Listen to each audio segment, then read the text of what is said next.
অনেকেই ভাবে ভালো ব্যবহার করলেই মানুষ আপনাকে সম্মান করবে, কিন্তু বাস্তবতা অনেকটা আলাদা।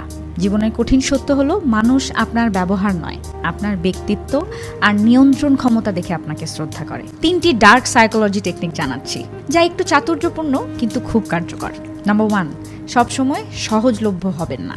মানুষ তখনই কাউকে বেশি মূল্য দেয় যখন সে সব সময় হাতের কাছে থাকে না। নিজেকে মাঝে মাঝে এক্সেস থেকে দূরে রাখুন। আপনাকে না পেলে মানুষ তখনই উপলব্ধি করবে আপনি কতটা গুরুত্বপূর্ণ। নাম্বার 2, না বলতে শিখুন। সব অনুরোধ মানা আপনাকে ভালো মানুষ নয়, দুর্বল মানুষ হিসেবে তুলে ধরে। যেখানে প্রয়োজন সেখানে সরাসরি না বলুন, তাতে আপনার চরিত্র হবে দৃঢ় এবং স্পষ্ট। নাম্বার 3, নিজের গুরুত্ব নিজেকেই দেখাতে হয়। আপনি যদি নিজেকে ছোট ভাবেন, সবাই তেমনি ভাববে।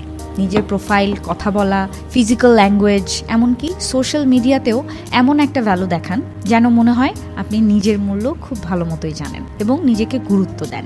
মনে রাখুন, ভদ্রতা দেখানো ভালো, কিন্তু ভীরু হওয়া ভালো নয়। নিজের প্রভাব তৈরি করুন, তাহলেই মানুষ আপনাকে গুরুত্ব দেবে।